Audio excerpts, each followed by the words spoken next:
Hello student, आज की class में हम पढ़ेंगे मैट्रिक्स का एलिमेंट्री ऑपरेशन। एलिमेंट्री ऑपरेशन का यूज हम इन्वर्स मैट्रिक्स निकालने में करते हैं। तो सबसे पहले हम एलिमेंट्री ऑपरेशन का पहला रूल जानते हैं। पहला रूल है कि the interchange of any two row और कॉलम्स, किसी दो रो को या कॉलम को इंटरचेंज कर सकते हैं। इंटरचेंज कहने का मतलब है कि उसे पहला रो को दूसरे रो में कन्वर्ट कर सकते हैं और दूसरा रो को पहले रो में कन्वर्ट कर सकते हैं। जैसे हमने कर दिया R1 रो को R2 में कन्वर्ट कर दे, तो यहां R2 जो था वो R1 की जगह पे चला जाएगा। अगर C1 को C3 में के जगह पे इंटरचेंज कर दिया जाए, इंटरचेंज मतलब C1 C3 के जगह पे आएगा और C3 C1 के जगह पे जाएगा, यानी किसी रो को या कॉलम को चेंज कर सकते हैं। एक कोई मैट्रिक्स है जिसके R1 इंटरचेंज हुआ R3 में, R3 इंटरचेंज हुआ है R1 में, तो यहां पे R1 को चेंज हम जैसे R3 में किए, तो R3 है यहां पे 078, तो यहां पे R1 में आ जाएगा 078। और यहां पर इसको चेंज नहीं करना है, तो यहां पे इसको चेंज नहीं किए हैं, तो यहां पे हो गया है R3 की जगह पे R1 236। अगर हम करते हैं C1 goes to C2, तो पहला कॉलम है और ये दूसरा कॉलम है, तो यहां पर एक कोई मैट्रिक्स हो जाएगा 250 और 337, तो 337 हम C1 की जगह पे आ जाएगा, तो 337 और 250, तो 250 और 698, इसे चेंज नहीं करना है, 698। एलिमेंट्री ऑपरेशन का सेकेंड रूल है the multiplication of the element of any row और columns by a non zero scalar, यानी किसी मैट्रिक्स के किसी रो में या किसी कॉलम में हम किसी भी नंबर या स्केलर से गुना कर सकते हैं, लेकिन वो नंबर और स्केलर नॉन जीरो होना चाहिए, जीरो नहीं होना चाहिए। जैसे ए कोई मैट्रिक्स है, अगर ए कोई मैट्रिक्स में हम किसी स्केलर से गुना अगर करें, तो यहां पे हो जाएगा ए, अगर हम इसको 3 से गुना कर दिए, तो यहां पे मेरा हो जाएगा 236। यहां पे R2 में हम 3 से गुना कर रहे हैं,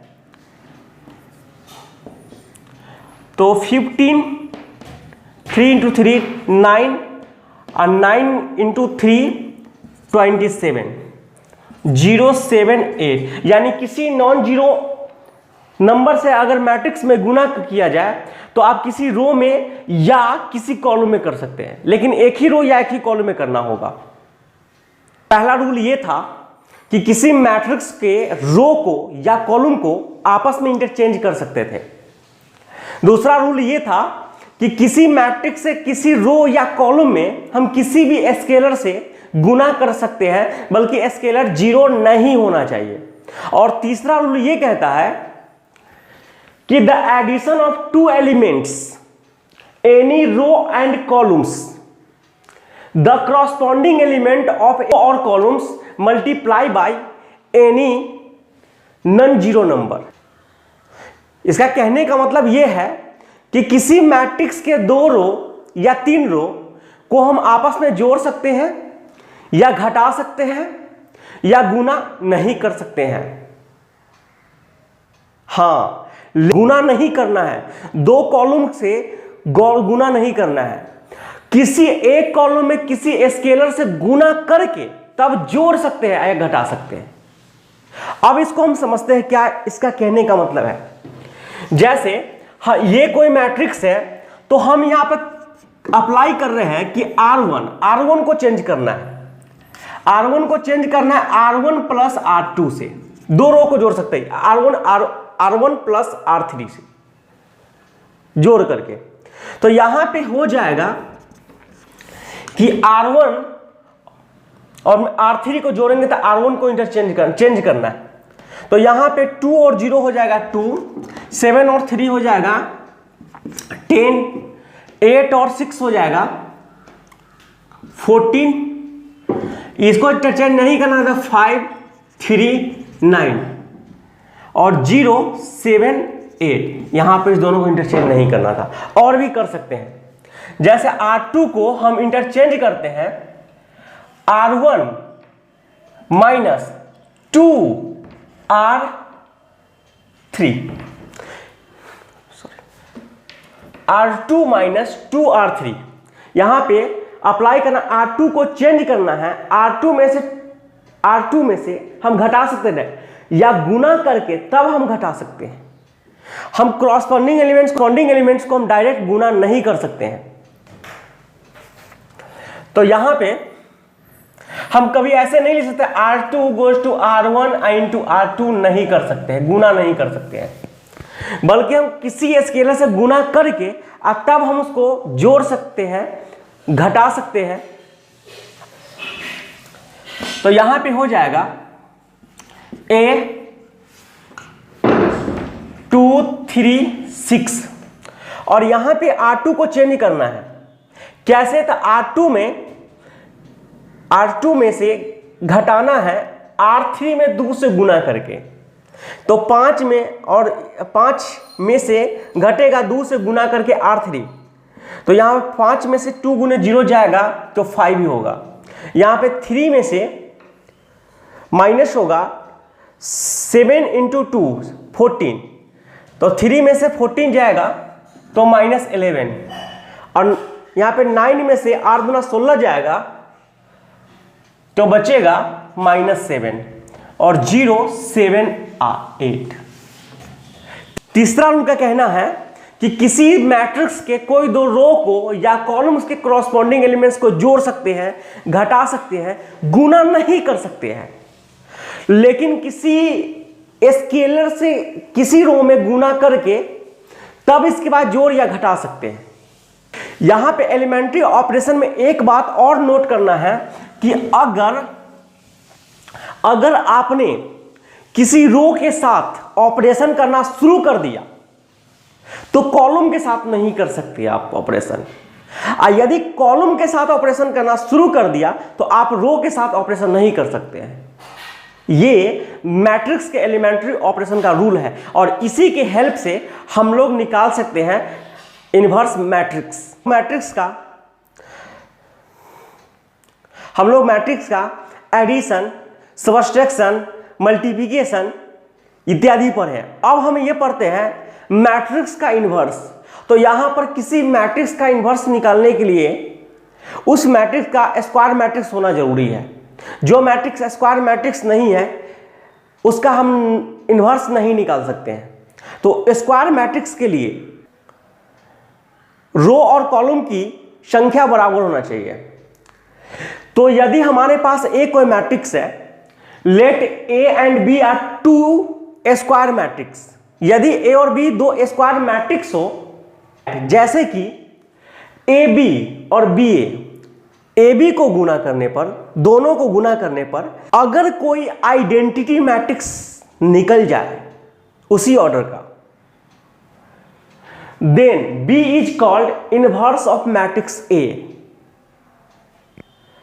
and A is also called inverse matrix of B।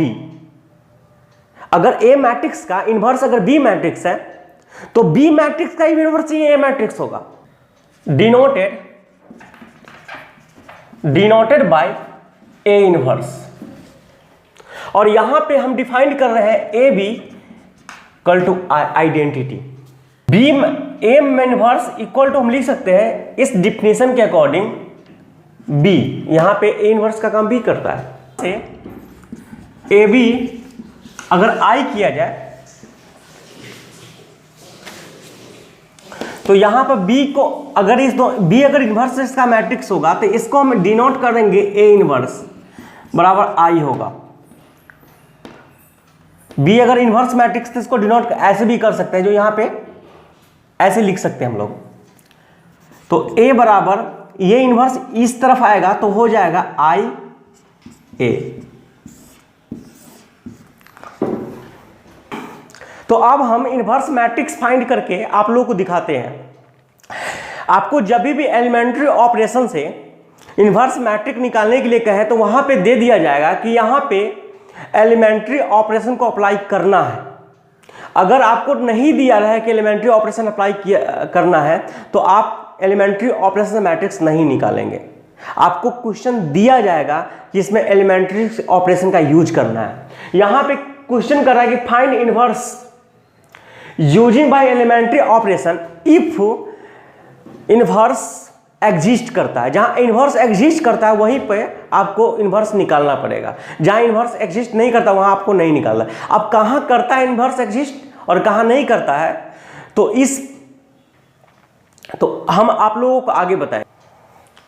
तो सबसे पहले आपको मान लेना है लेट ए कोई मैट्रिक्स है 1 - 1 2 और 3। तो यहां पे हम फॉर्मूला लिखेंगे वी नो डैट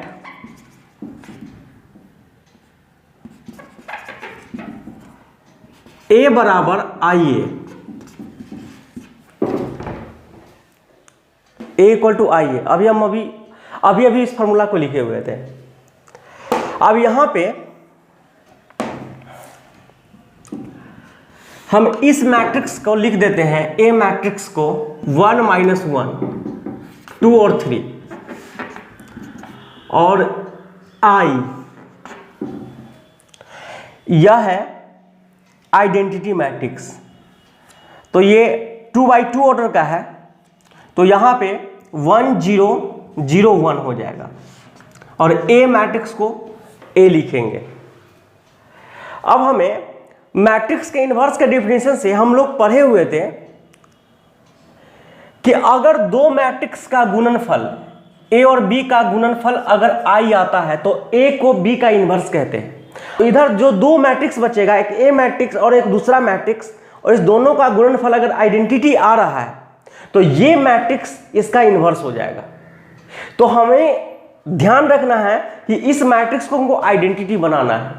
अब आइडेंटिटी बनाने के लिए हम एलिमेंट्री ऑपरेशन का यूज करेंगे। एलिमेंट्री ऑपरेशन में कहते हैं एलिमेंट्री ऑपरेशन का पहला रूल है कि किसी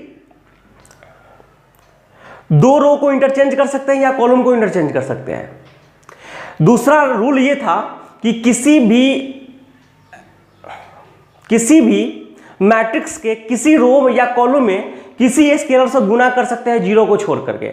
और तीसरा रूल ये था कि किसी मैट्रिक्स से किसी रो को दूसरे के रो के साथ या कॉलम को दूसरे कॉलम के साथ जोड़ सकते हैं, घटा सकते हैं, गुना नहीं कर सकते हैं, बल्कि किसी संख्या से मैट्रिक्स के रो में कॉलम में गुना करके तब इसको आपस में कॉरस्पॉन्डिंग एलिमेंट्स को गुना कर सकते थे।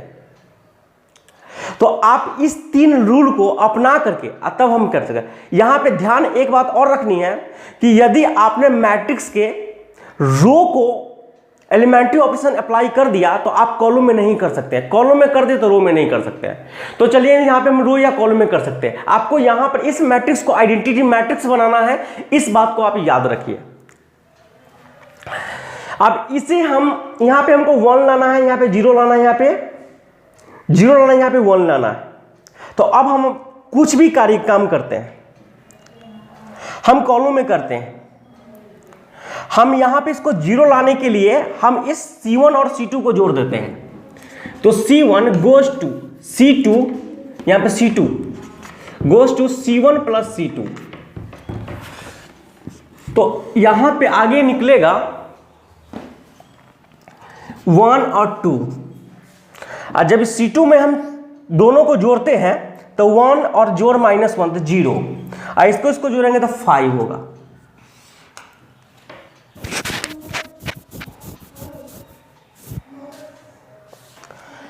जो काम इस तरफ किए वही काम हमको उस तरफ करना है। तो यहां पे 1 और 0, और इससे अप्लाई करने के लिए, और यहां पे 1 और 1 हो जाएगा ए मैट्रिक्स, फिर अब हमको यहां पे 0 लाना है। और यहां पे 1 लाना है।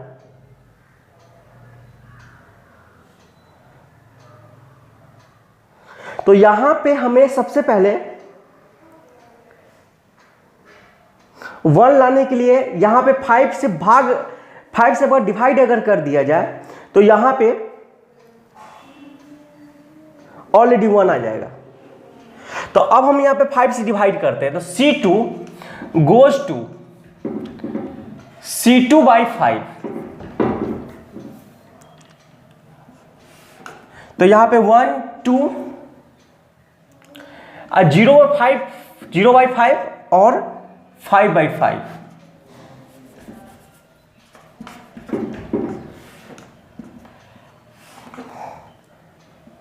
1 0 1/5 1/5 और एक और मैट्रिक्स। यहां पे 5/5 1 हो जाएगा। अब यहां पे 0 अगर लाना है तो यहां पे C2 में हम 2 से गुना करके तब इसको घटा दिया जाए, यानी C1 goes to C1 minus 2C2, यानी C2 में 2 से गुना करके इसको घटा देंगे तो यहां पे 0 आ जाएगा। तो 1 0 2 में से इसे 2 से गुणा करके घटा देंगे तो 0 हो जाएगा और 1 हो जाएगा।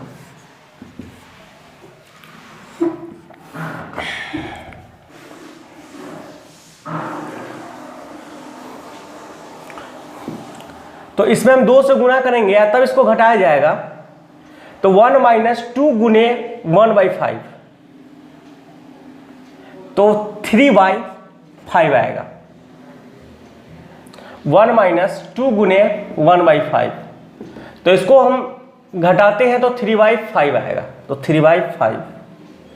और इसमें 2 से गुना करके घटाएंगे तो यहां पे आएगा 2/5 1/5 1/5 और ए मैट्रिक्स। अब हम डिफिनेशन जानते हैं I इंटू ए इनवर्स। अगर दो मैट्रिक्स से गुना करने पर अगर आइडेंटिटी आता है तो दूसरा मैट्रिक्स होता है वो इनवर्स मैट्रिक्स होगा। तो यहां पर ए इनवर्स निकलेगा 3/5 1/5 2/5 और 1/5। तो इस तरीका से हम इनवर्स निकाल सकते हैं। अब हम नेक्स्ट क्वेश्चन लेते हैं और इस क्वेश्चन में हम लोग रो में एलिमेंट्री ऑपरेशन लगाएंगे। पिछले क्वेश्चन में हमने कॉलम का एलिमेंट्री ऑपरेशन किया था। आपको जो इच्छा उसमें कर सकते हैं। तो एक हम रो का एग्जांपल दे चुके हैं, एक हम कॉलम का एग्जांपल दे चुके हैं, तो अब हम रो का एग्जांपल दे रहे हैं। तो हमें वी नो दैट